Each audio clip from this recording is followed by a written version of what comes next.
The Sun. It is a star, a massive glowing sphere of hot plasma at the center of our solar system, a giant ball of burning gas, primarily composed of hydrogen and helium.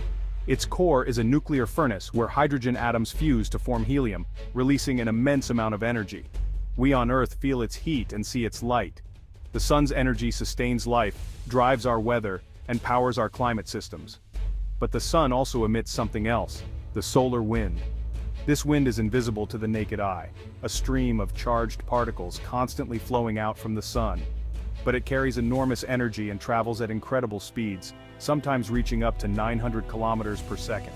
The solar wind is powerful enough to affect our planet. It interacts with Earth's magnetic field, creating beautiful auroras but also posing significant risks. It can disrupt our technology such as satellite communications and GPS systems, and even cause power grid failures, leading to widespread blackouts. Understanding the solar wind is crucial.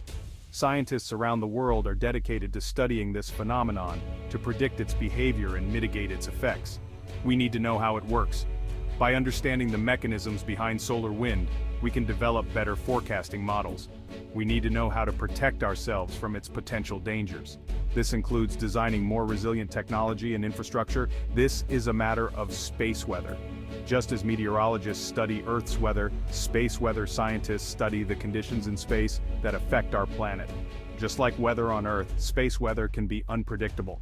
Solar activity can change rapidly, making it challenging to forecast. And just like a hurricane or a tornado, a powerful solar storm can wreak havoc. These storms can cause severe disruptions, highlighting the importance of our ongoing research and preparedness. The solar wind is a stream of charged particles. These particles are mostly protons and electrons. They escape from the Sun's atmosphere, called the corona. The corona is incredibly hot. The temperature is millions of degrees. This extreme heat gives the particles in the solar wind their incredible speed. The solar wind travels at speeds of hundreds of kilometers per second. It takes about 2 to 4 days for the solar wind to reach Earth. The solar wind is constantly flowing. Sometimes it's a gentle breeze, other times it's a raging storm. Fortunately, Earth has a natural defense against the solar wind, the magnetosphere. The magnetosphere is a region of space surrounding Earth. It is controlled by Earth's magnetic field. This magnetic field acts like a shield. It deflects most of the charged particles in the solar wind. The magnetosphere is essential for life on Earth. Without it, the solar wind would strip away our atmosphere. The surface of Earth would be exposed to harmful radiation from the Sun. The magnetosphere is a powerful force, but it's not invincible. Sometimes the Sun releases sudden bursts of energy and particles. These are called solar flares and coronal mass ejections, or CMEs. Solar flares are like giant explosions on the Sun's surface. CMEs are massive eruptions of plasma and magnetic field. Both can release enormous amounts of energy. When a solar flare or CME is directed towards Earth, it can cause a geomagnetic storm. This is a disturbance in Earth's magnetosphere. Geomagnetic storms can last for hours or even days. During a geomagnetic storm, the solar wind can penetrate deeper into Earth's atmosphere. Section 5. Power grids at risk. The 1859 Carrington Event. One of the biggest threats from solar storms is to our power grids. These grids are the backbone of our modern society, ensuring that electricity flows seamlessly from power plants to our homes, businesses, and essential services. Power grids are networks of transmission lines that carry electricity from power plants to homes and businesses. They are complex systems that require constant monitoring and maintenance to function correctly. During a geomagnetic storm, the solar wind can induce currents in these transmission lines. These storms are caused by solar flares and coronal mass ejections from the Sun, which send charged particles hurtling towards Earth. These currents can overload the grid, causing blackouts. The induced currents can be so powerful that they can damage transformers and other critical components of the power grid, leading to widespread power outages. In 1859, a powerful geomagnetic storm, known as the Carrington Event, caused widespread telegraph outages. This event is named after British astronomer Richard Carrington, who observed the solar flare that triggered the storm. Telegraph operators reported sparks flying from their equipment. The storm was so intense that telegraph systems, which were the cutting-edge technology of the time, were overwhelmed by the induced currents. Some even received electric shocks. The telegraph lines themselves acted as giant antennas, picking up the geomagnetic energy and causing dangerous surges. If a similar event were to happen today, the impact on our technology-dependent society would be catastrophic. Modern power grids are far more extensive and interconnected than the telegraph systems of the 19th century, making them even more vulnerable to such geomagnetic disturbances. The cascading effects could disrupt not only power but also communications, transportation, and even financial systems, plunging entire regions into chaos. Section 6. Satellites and GPS. Vulnerable to solar outbursts. Satellites are another piece of critical infrastructure that are vulnerable to solar storms.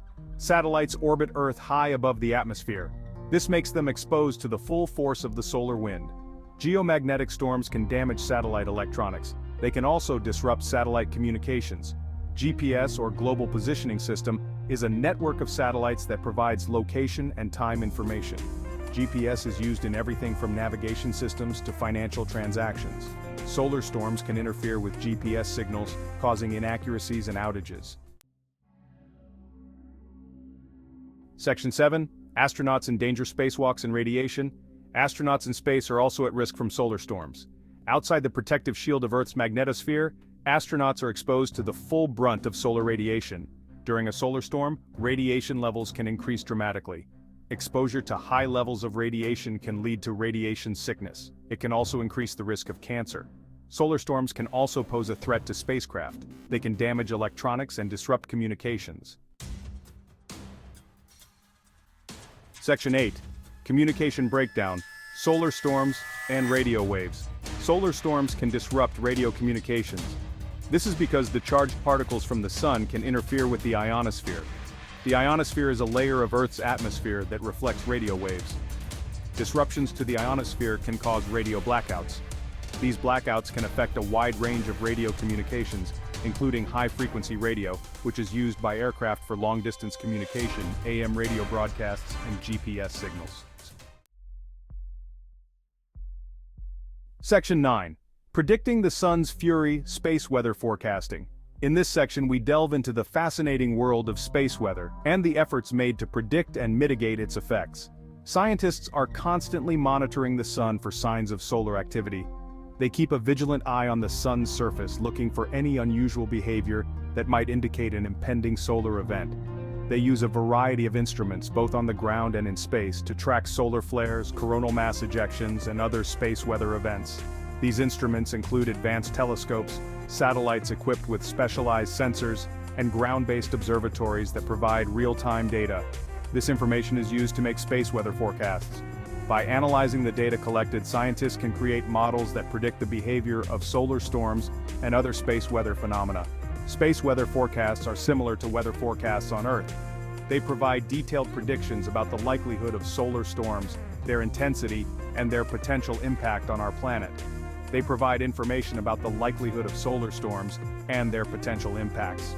These forecasts are crucial for preparing for and mitigating the effects of space weather events. This information is used by governments, businesses, and individuals to make informed decisions about space weather risks. Governments can take measures to protect critical infrastructure, businesses can safeguard their operations, and individuals can stay informed about potential disruptions to communication and navigation systems. Section 10. Preparing for the inevitable. Protecting our technological world. While we can't stop solar storms, we can take steps to minimize their impact. This includes hardening our power grids to make them more resilient to geomagnetic disturbances, designing satellites and spacecraft with better radiation shielding, and developing backup communication systems that are not reliant on the ionosphere. Preparing for solar storms is an investment in our future. By understanding the risks and taking steps to mitigate them, we can protect our technology, our economy, and our way of life. Section 11. Conclusion. Respecting the sun's power. The sun is a powerful force of nature. It gives us life, but it can also pose a threat to our technological civilization. By understanding the dangers of solar storms and taking steps to prepare, we can live in harmony with our nearest star. We must respect the sun's power. We must also appreciate its beauty. The sun is a constant reminder of the vastness and wonder of the universe.